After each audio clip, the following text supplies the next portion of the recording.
Buenas tardes, queridos amigos, queridas amigas. Nos volvemos a encontrar por una nueva reflexión de esta serie ¿Quién es el ser humano? Para que te acuerdes de él, el humanismo de Jesús. Y voy a concluir esta serie con esta sexta meditación, por lo que quizás es lo más original, lo más propio, único del Evangelio y de Jesús en el contexto bíblico, que es la centralidad de la mujer, o podríamos llamarlo la opción preferencial de Jesús y del Evangelio por la mujer. Voy a poner como título de esta última reflexión, después vamos a tomar un tiempo de descanso, tanto ustedes como yo, como mi comunidad.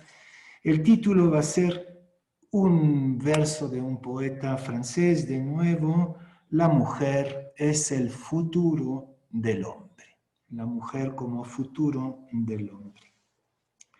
En América Latina estamos acostumbrados a manejar el concepto de opción preferencial por los pobres y consideramos que esta opción preferencial por los pobres está en el corazón del Evangelio. Por supuesto que es verdad, basta abrir el Evangelio y en particular, por ejemplo, las bienaventuranzas para darnos cuenta de su centralidad.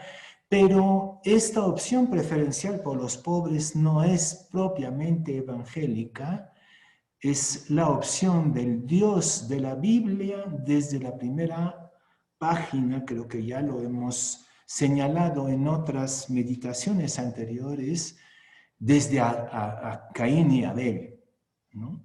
Entonces, la víctima, el pobre, el vulnerable, es la obsesión del Dios de la Biblia, y Jesús no hace otra cosa que recoger y continuar esta obsesión y esta tradición, esta preferencia de su Padre. Pero lo que no encontramos, o por lo menos no lo encontramos como propuesta constitutiva de la Biblia, es la opción de Jesús por la mujer. Eso es totalmente nuevo. Podríamos decir además que esta opción preferencial por la mujer tiene que ver con la opción por los pobres, porque dentro de una cultura, una iglesia, una religión, un país profundamente patriarcal y excluyente para la mujer se vuelve dos veces pobre, dos veces excluida por ser mujer y por ser pobre. Pero más allá de esta conexión del ser femenino con la opresión, con la exclusión, con el silenciamiento, Jesús, creo yo, va a inaugurar algo totalmente inédito, totalmente nuevo, que es devolver la palabra a la mujer en cuanto mujer, no en cuanto pobre, sino en cuanto mujer. Y creo que esta opción del Evangelio no ha sido desarrollada después por los discípulos de Jesús, ni mucho menos. Al contrario, nos hemos vuelto rapidísimamente patriarcales. Vuelvo a decir que a veces la iglesia es más judía que cristiana. Es, por lo tanto, lo más inédito y más retante en el contexto de hoy del humanismo de Jesús, esta opción preferencial por la mujer. Y varias veces ya he afirmado la hipótesis fuerte de que el celibato de Jesús, hay que saber que en una cultura patriarcal, una religión patriarcal, un rabí célibe es un escándalo, es absurdo, no puede ser. Entonces, el celibato de Jesús es un celibato profético en contraste con lo esperado, y que este celibato es automáticamente la renuncia del varón Jesús de Nazaret a todos los privilegios del patriarca, porque el patriarca tiene mujer y tiene hijos y tiene poder sobre el entorno patriarcal. Al optar por el celibato, Jesús proyecta una profecía que desplaza completamente la dialéctica hombre-mujer. Esto aparece constantemente en el Evangelio, lo vamos a visitar, pero creo que ya las dos genealogías, sobre todo la genealogía de Mateo, va a ir como sutilmente iluminando este escándalo. Primero, en la genealogía de Mateo aparecen mujeres, lo que ya en sí es curioso, porque toda la lista es una lista de varones, algunos de ellos muy famosos, la gran mayoría dones nadies, prácticamente, algunos también francamente delincuentes en la lista de los ancestros de Jesús, que por supuesto no tiene nada de histórico, es una construcción, ¿no? Pero aparecen mujeres y estas mujeres tienen características justamente de marginales. Primero porque ninguna de ellas tiene varón. Son mujeres solas, algunas por ser prostitutas como Rahab, otras por ser viudas o María por ser virgen. También entre esas mujeres solas, pecadoras, hay algunas que son paganas, como Ruth, como Rahab también, ¿no? Entonces, la mujer introduce en la genealogía de Jesús, en la consistencia espiritual, familiar, cultural de Jesús,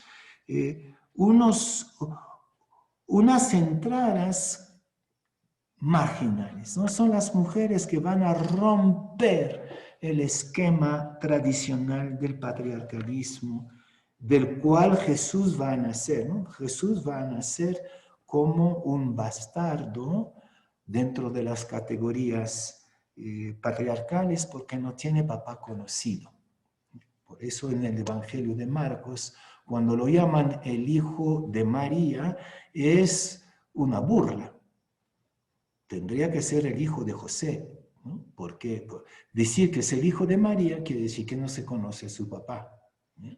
Entonces, la presencia de las mujeres, incluso en la genealogía, es decir, en la historia de donde brota la persona de Jesús, está como sacudido por la presencia de mujeres sin varones. Dentro de los 4 evangelistas, y diría del Nuevo Testamento, pero no todo el Nuevo Testamento es evangélico en ese sentido de la opción por la mujer. No todo lo que va a seguir va a tener la misma audacia de Jesús a propósito de las mujeres, ni mucho menos, ¿no? Pero dentro de los 4 evangelios, seguramente que el Evangelio de Lucas es lo que podríamos llamar el Evangelio feminista, porque de manera muy sistemática va a dar la palabra a mujeres solas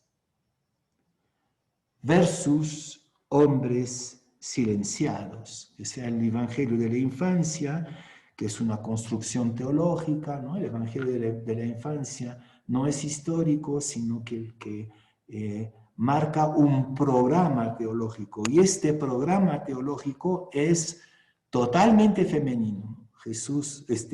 Lucas va a silenciar a Zacarías, a José, a Simeón, no cualquiera de los hombres, y va a dar la palabra a las mujeres, tampoco cualquiera, mujeres solas.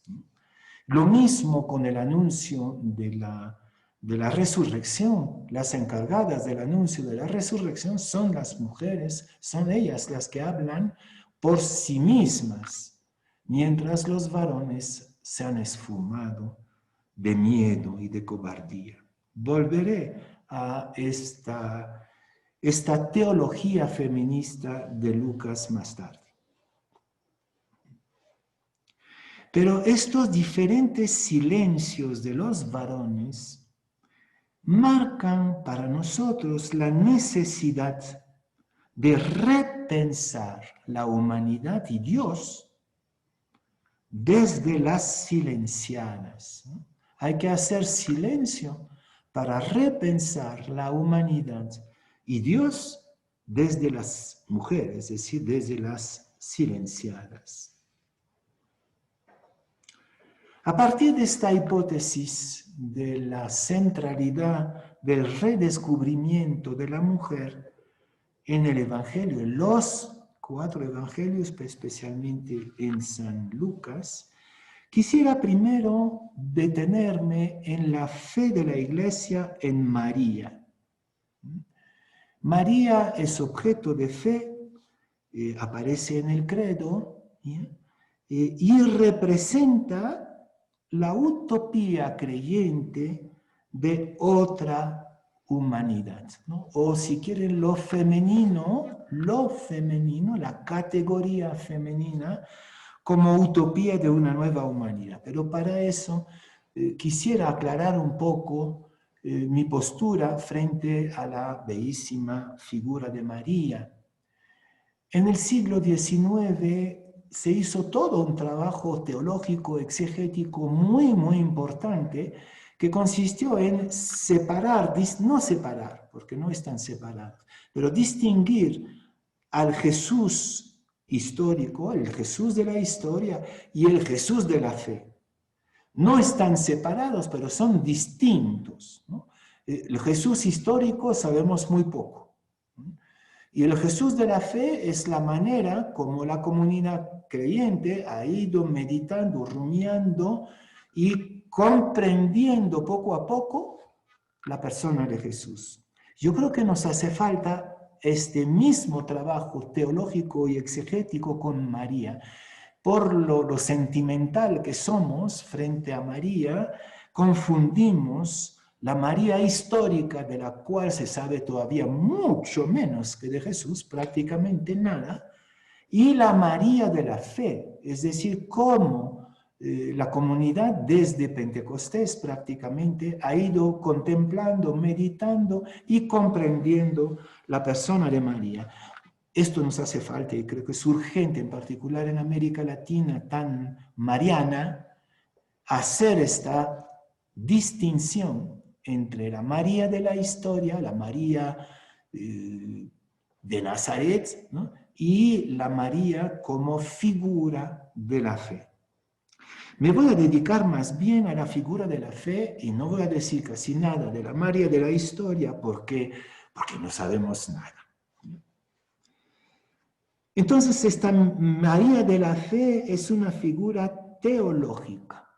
Es la figura de la nueva humanidad, de la utopía de una iglesia, laboratorio de la nueva humanidad, ¿no? Sobre todo en San Juan, justamente. Juan nunca nombra a María en ningún momento, pero habla de la madre. Y la madre para San Juan es a la vez la madre de Jesús, por supuesto, pero es la nueva maternidad de Dios, la nueva maternidad de la comunidad, de la iglesia y de la humanidad entera. Cuando Jesús se dirige a su madre, la va a llamar mujer. Nunca la va a llamar por su nombre, ni tampoco le va a decir madre, sino que la va a llamar mujer. Y esta categoría de mujer es evidentemente muy densa, es lo femenino, es la maternidad, es todo un símbolo. A veces Jesús lo va a decir de manera un poco dura, como en Caná, por ejemplo, y en otro momento en la cruz lo va a decir con una gravedad fundadora de la nueva humanidad. Desde esta opción, perspectiva mía, los dogmas marianos no dicen nada de la María de la historia, pero sí hablan de la María teológica, de la madre, de la mujer, y se vuelven como un programa de la nueva humanidad desde el crisol eclesial. Nunca se puede separar a María de la Iglesia. En una sana teología, Iglesia y María y Cristo son absolutamente inseparables. No se puede entender a María sin la Iglesia y no se puede entender la Iglesia sin María. Y no puede entenderse ni a María ni a la Iglesia sin partir de Cristo. Entonces, los dogmas marianos son como el programa de la nueva humanidad, de la nueva comunidad humana, el laboratorio del reino. Voy a recorrer 3 dogmas de la Iglesia, 3 dogmas marianos. ¿No? Dogmas no son verdades, no son verdades escritas en el cielo. ¿No? Quizá la palabra dogma no es la mejor en este momento porque nos confunde. Tendríamos que hablar de grandes convicciones fundadoras de la comunidad creyente. Es eso un dogma, una gran convicción fundadora, orientadora de la vida creyente, de la fe. Entonces voy a recorrer 3 afirmaciones, 3 grandes convicciones teológicas de las afirmaciones marianas, ¿no? De la Iglesia. La primera es la asunción. Me gusta mucho la palabra asunción, ¿ya? Viene del verbo asumir. Nosotros pensamos que asunción y ascensión es lo mismo, ¿no? Vemos a María subiendo, no tiene nada que ver con una subida, por si acaso. Asunción viene del verbo asumir y no ascender. Y entonces esta convicción de la asunción de María es más bien teologal. Quiere decir que en María Dios asume todo lo humano. Y ahí entonces aparece esta expresión un poco ambigua de en cuerpo y alma. No es que haya subido al cielo con cuerpo y alma. No, más bien es el Padre que gracias a Jesús, por Jesús, asume en adelante la totalidad de lo humano con todas sus dimensiones. La sexualidad, la corporeidad, la espiritualidad, la mística. Esa es la asunción. Entonces, la figura teológica de la Madre de María nos dice que Dios asume toda nuestra realidad, y no solamente una, ¿no? El alma o el cuerpo, que es, ¿no? La carne, que es mala, es pecadora, pero el alma va a ir al cielo. No, dice esa convicción eclesial, Dios nos abraza en todas nuestras dimensiones, ¿no? Esa es la nueva humanidad. No es una humanidad dividida, dicotómica entre lo espiritual y lo humano, como tantas veces lo hacemos. Dios asume todo en uno, lo integra todo. Y claro, entonces la figura de María dice eso, dice esa buena noticia a toda la humanidad. La Inmaculada, que acabamos de celebrar hace poco, tiene que ver con el sueño de Dios en el Edén, el mito del Edén. El mito del Edén es el mito de un mundo sin mal, un mundo sin perversión. Por eso Eva y Adán andaban desnudos, porque no había maldad, no había mal pensamiento sobre el otro, no había miedo recíproco. Entonces el mito del Edén es una utopía que nunca existió, por supuesto, pero es la utopía creyente del mundo sin mal. Y entonces, en la convicción de la Inmaculada, lo que decimos es que este sueño de Dios es todavía vigente, y que Dios con nosotros sigue trabajando en un mundo sin mal, ¿no? Inmaculada quiere decir concebida sin pecado, ¿no? ¿No? Sin la mancha, pues no hay ninguna mancha por si acaso, ¿no? Nosotros no somos gente manchada, somos gente frágil, somos gente quebrada, herida, pero no somos manchados. El ser humano no tiene mancha, es precioso y contradictorio, ¿no? Entonces la Inmaculada no es que ha sido preservada de manera excepcional de una mancha, sino que nos anuncia que el sueño de un mundo sin mal todavía es vigente y que Dios ya trabaja, ya empezó a trabajar, y entonces la figura de María es la afirmación de esta convicción que el sueño de un mundo sin mal no ha terminado. Y en cuanto a la concepción virginal de María, de nuevo, ¿no? Si lo vemos de una manera materialista, en el lenguaje de hoy es un poquito difícil de justificar, francamente, ¿no? La concepción virginal. Pero si lo comprendemos como una figura teológica, aparece entonces esta convicción como la nueva creación de la persona. Dios quiere que seamos persona en total libertad de don. Y creo que la concepción virginal simbólicamente dice eso. Es que cada uno de nosotros estamos llamados a virginizarnos, es decir, a conquistar de parte de Dios, a recibir de parte de Dios una total libertad de darse. Esta virginidad aparece muy claramente en la bella parábola de la Anunciación, ¿no? Ella en total libertad se da. Yo diría que ahí empieza el personalismo cristiano. Saben que se suele llamar el cristianismo como Jacques Maritain, ¿no? Jacques Maritain dice el cristianismo es un personalismo comunitario.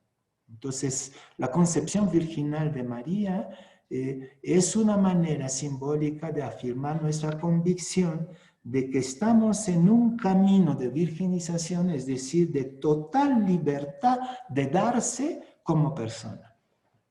Bien, quizás los fanatismos marianos que conocemos en la Iglesia, sobre todo en América Latina, van a saltar de cólera conmigo y pido disculpa por esta lectura teológica de María. Avanzo más y digo entonces que el Evangelio es como un nuevo Génesis. Eso se ve muy bien en el prólogo de San Juan, ¿no? Donde ese prólogo es como un calco, pero un calco bien diferente, del primer capítulo del Génesis en el Antiguo Testamento.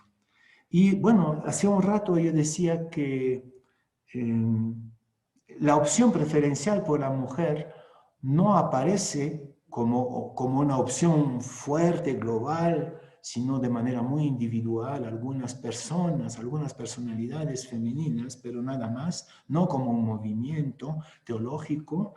Si bien es cierto que no, que eso es la originalidad del Evangelio, sin embargo, la primera página del Génesis nos dice que Dios hizo al ser humano a imagen y semejanza de Él, de Dios, es decir, hombre y mujer. Pero es este y que se ha quebrado muy pronto con el esquema patriarcal, con el machismo que conocemos, que excluye. Hemos destruido la imagen y la semejanza de Dios. La imagen no es el varón o la mujer. La imagen está en la relación, como sabemos que Dios es relación en la Trinidad, ¿no? Entonces, hemos quebrado el y entonces ya no somos ni imagen ni semejanza. Es el movimiento del y, de la total reciprocidad, que nos hace divinos poco a poco. La posibilidad de Dios en el ser humano se vuelve realidad en la relación, en relación de género en particular, es decir, toda relación de diferencia, que sea diferencias culturales, de generaciones, de espiritualidades, etc. Cuando miramos el Evangelio, una de las dimensiones escandalosa, curiosa, sospechosa de la comunidad de Jesús es que era mixta. Había hombres y mujeres, gente casada y gente soltera. ¿Ya? Y hoy día se piensa cada vez más, después de haber trabajado algunos textos gnósticos recientemente descubiertos, por ejemplo el Evangelio de Magdalena, de María Magdalena, se piensa que María Magdalena tenía un rol equivalente a Pedro en la comunidad, en la primera comunidad. Lo que se ve, de hecho, es que las comunidades, en la primera comunidad de Jesús, las mujeres tenían exactamente las mismas prerrogativas que los varones. Qué interesante sería también observar y estudiar más el toque, el tocado, ¿no? Cómo Jesús toca y se deja tocar. Hoy día eso es una cosa delicada con todas las cuestiones de abusos, ¿no? De tocamientos. No se trata de tocamientos, se trata realmente de un toque que restablece el I del hombre y de la mujer, ¿no? Jesús se deja tocar por las mujeres excluidas, prostitutas, hemorroísas, ¿ya? Pero también toca a su vez los niños, los enfermos, los excluidos.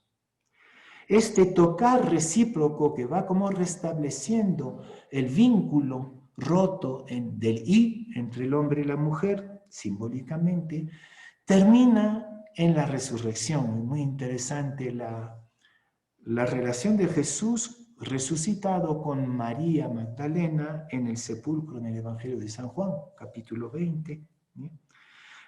Ella de nuevo quiere tocarlo, porque parece que es la costumbre en la comunidad de tocarse. ¿Sí? No sé qué hubieran hecho en tiempo de pandemia. ¿Sí? Pero ahí sí Jesús dice, ya no me toques. Ya conseguimos cada uno nuestra integridad, hemos reaprendido la relación de reciprocidad. ¿Ya? Tú eres totalmente apóstol, tú eres totalmente reintegrada como mujer. Corre a anunciar a la misión. Tendríamos que estudiar también, y se ha hecho, las mujeres, lo que llamaría las mujeres prototeólogas, las preteólogas, las primeras teólogas. Quizá la primera teóloga sea Eva, porque es la primera en preguntarse quién es Dios, ¿no? Se equivocó, bueno, pero bueno, como suelo decir, es la primera vez que se hacía teología, ¿no? En el Edén, entonces, poco normal que se ha equivocado, pero es la primera teóloga. Pero en el Evangelio tenemos a la samaritana, extraordinaria teóloga en su diálogo con Jesús. La sirofenicia, que va a hablar de las migajas, ¿no? Y podríamos relacionar la Eucaristía con las migajas de la sirofenicia. Y finalmente Marta en el Evangelio de Juan, que también va a ser la gran teóloga del misterio pascual, de la resurrección. Bien, entonces, cómo el Evangelio va retornando, reconstituyendo el I de la reciprocidad entre el hombre y la mujer. Concluyo volviendo a nuestra pobre realidad de una iglesia de la que diría que es más judía que cristiana, porque las buenas declaraciones sobre la igualdad de la mujer, la figura de la mujer, María, la mujer, etc., no cambia el patriarcalismo craso de corte judío que nos aflige como iglesia. Muy pronto esta tara del judaísmo ha vuelto en la iglesia, incluso en las primeras comunidades del Nuevo Testamento. Y en ese retroceso catastrófico de la iglesia, el celibato se ha vuelto un total contrasentido. Si Jesús optó por el celibato para dar la palabra a la mujer, muchas veces en nuestra concepción del celibato masculino o femenino, más bien lo que hemos introducido es un desprecio y un temor al otro. el celibato como temor y desprecio al otro sexo, el celibato del varón para dominar a la mujer y el celibato de la mujer para someterse al varón. Entonces es una caricatura totalmente antievangélica. No, el celibato del varón es la renuncia a todo privilegio patriarcal para dar la palabra a la mujer. Y el celibato de la mujer, proféticamente, es la renuncia a toda sumisión, a todo silenciamiento, para tomar la palabra desde su propia personalidad libre de don, ¿no? Que puede darse completamente. Y claro, con esta visión perversa del celibato que acabo de denunciar, se entiende que tengamos una lectura enfermiza, pagana y obsesiva de la sexualidad. Si no retrabajamos nuestra imagen de la sexualidad, no vamos a poder volver a esta opción preferencial de Jesús por la mujer. Y termino recordándonos que el matrimonio es la parábola de lo divino. Y no, Dios no es soltero, Dios no es célibe, ¿no? A veces vemos, bueno, los célibes eso están más cerca de Dios, y bueno, los que no pueden, pues que se casen, ¿no? Como una defecio, ¿no? En todo el Antiguo Testamento el matrimonio es la imagen de la relación de Dios con su pueblo. Se encuentra también en San Pablo esta imagen, ¿no? Y el celibato más bien es un gesto profético minoritario para emprender un proceso de curación, de sanación de nuestro miedo al otro. El celibato como denunciar y reconstruir una relación sin miedo con el otro. Pero el matrimonio, ese es lo que nos espera, lo que vamos a contemplar cuando estemos integrados en el amor de la Santísima Trinidad. Y quisiera terminar recordando algunas grandes parejas de santos. Tenemos una aquí atrás, son los dos hermanos Benito y Escolástica, pero podríamos hablar de Francisco y Clara, del fundador de las hermanas dominicas del Rosario, misionario del Rosario, con la fundadora, de